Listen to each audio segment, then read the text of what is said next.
Hi all, I have an extremely entertaining Leela game against Senpai again. ID 529 for Leela, very high ID.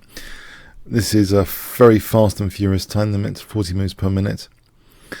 And it's part of a set of games which Dietrich Kapp provided with different gambit positions for our entertainment and amusement. So thanks to Dietrich for doing this. So I'll put the hardware details in the pinned comment. E4 from Leela, we have E5, so F4, this is the set opening position, part of the King's Gambit, Knight F3, G5, Bishop C4, still in the book, provided by both engines, G4, so this is the Fuzhou Gambit we're entering, where white just leaves the knight to be taken, so a very, very dangerous gambit from the romantic era of chess. We have G takes, Queen takes F3, and now we have Queen F6, which invites the double Fuzhou. But this is out of book now. What does Leela choose? Does she want the double Fuzhou with E5? This can lead to very exciting positions as well. For example, this is crazy. This line, Bishop takes D4. White's energizing all the pieces. Bishop E3 exploiting the pinned pawn.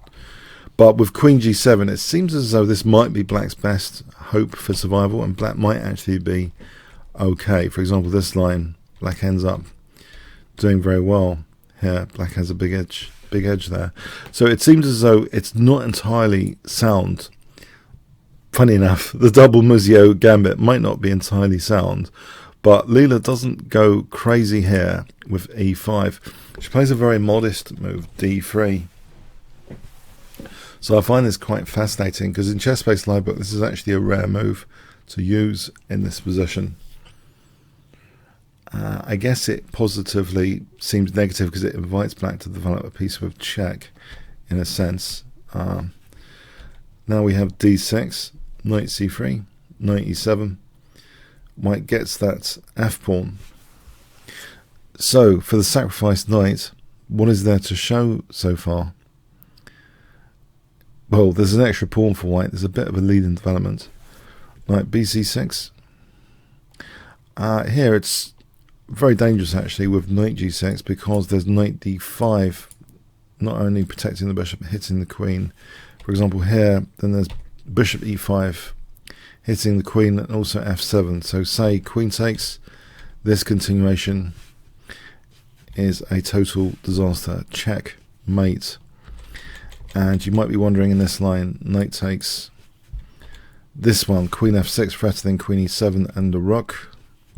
Here, releasing F7 though, forget the rook. Now check, check, check, check, check, check, mate.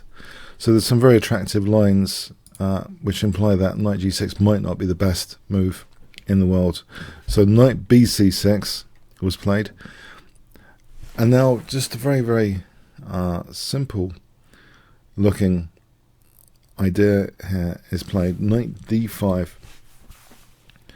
Just trying to open up this E file. We have Knight takes, E takes. Now the move Knight E7 is played in this particular game. Now this is really interesting because it looks as though white might just be a piece down here if black can survive with the king in the center. Rook A E1. We have Rook G8, so maybe even some counterplay against G2. If black tried to castle queenside, you might ask, white can keep that knight pinned with Queen E4, and this is unpleasant. If black castles giving back the piece, then white's just got a nice position here. Fragmented pawns for black. Pawn up.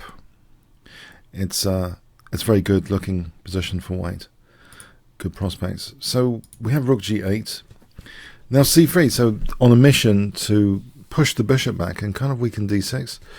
King D8, unpinning the knight at least. But now D4, Bishop B6.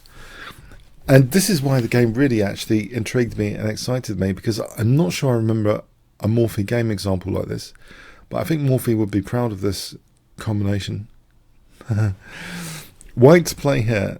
If I give you 5 seconds to pause the video, what would you play in this position?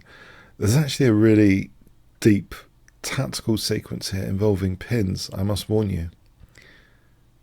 So, yeah, it stunned me a little bit. White plays bishop takes d6.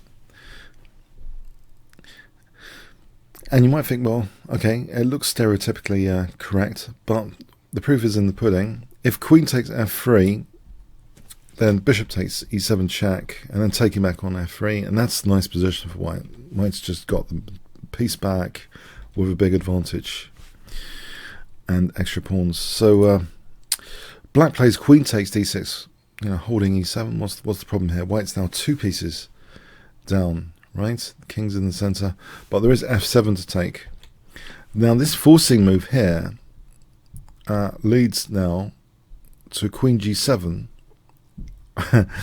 And black is limited in moves in this position. If black plays rook g8, but if black played rook g8, then there's check, and then rook e6 checkmates the queen. Funny enough here, because there's no b4, there's no c5, there's no f4. The queen is checkmated, and actually white can end up being with a big advantage, because actually winning the knight as well by force.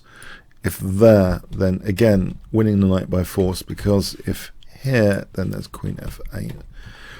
So white's going to end up with a big advantage in that line. So rook g8 seems out of the question here. So we have this fascinating position. I thought it was really fascinating here that white plays now rook f6, and there's only one move for the queen. You'll agree. This is a bit like a magic trick in chess. There's only one move for the queen. On knight f5, just if you want to explore some tactical ideas, white just takes on e8, check, and taking on f5 is a big advantage to white. So queen goes back to d7, and now white installs this massive pin against e8. But there's an element of cruelty which is a little bit subtle here. So white, 2 pieces down, black's congested. But how does white inflict the damage when the knight is also held by the king? So the rook, queen and king hold the knight. There's 2 rooks and queen against the knight. So what is actually the exploitable weakness in black's position? The big reveal is here. Well, a5 is played. If we test this pin, by the way, rook takes is just winning the queen. And then actually bishop b5 check, for example, check, and checkmate. So that's not very healthy. There's a crisscross here. So if black has to play, it's not very healthy here at all for black. So forget about allowing rook takes e8. So a5. But now there's a wonderful move of extreme power here, which impressed me, to be honest. And it shows the dangers of having the king in the center, even if you're 2 pieces up. There is a defenseless aspect of black's position tapped into with this next move. I wonder if you can guess it if I give you 5 seconds here, starting from now.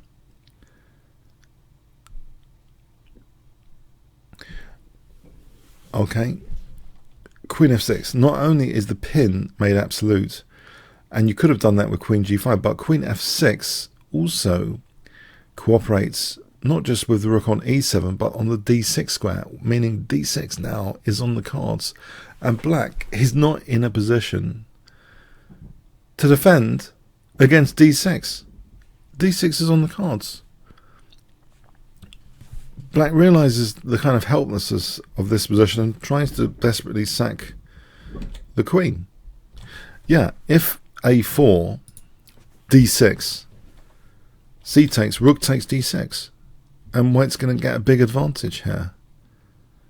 So we have the queen being sacrificed, and this position now is uncomfortable for black. Bishop d3, rook a5. Black's trying its best.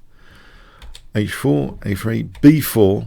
Let's look at this technique now. White takes the h7 pawn, so creating a passed h pawn. Bishop g6. So winning further material here, in fact, because, well, black played this. Thought that was a good move. for whatever reason, the h-pawn's running up the board anyway. So this is played, which is just totally a diabolical position. Yeah, it's Dietrich plays these games to the bitter end for your amusement. So these pawns over here on both sides of the board are just too much for the two pieces. So yeah, it's just played to the bitter end, just to make sure Leela can finish off games. You might be wondering for all the adjudications. No, she can actually finish off games. So anyway, I thought that was quite intriguing. The move d3 is quite rare in livebook. The simple idea of opening up the e file and pushing the bishop back, weakening d6, for that bishop takes d6, which is subtle. It's going two pieces down, but by force seemingly getting one important relative pin, turning the relative pin into an absolute pin with queen f6, but also the queen and rook up to naughtiness with d6, which is unstoppable. And I've not seen that mechanism before. I'm pretty sure I've seen a lot of Morphy games, and I've played the King's Gambit myself many, many times. I don't remember this mechanism of being two pieces down and pushing through for d6. But it's a lovely game, in my view, in many respects. Intriguing. I hope you found it too. Quite intriguing. Comments, questions, likes, shares appreciated. Thanks very much.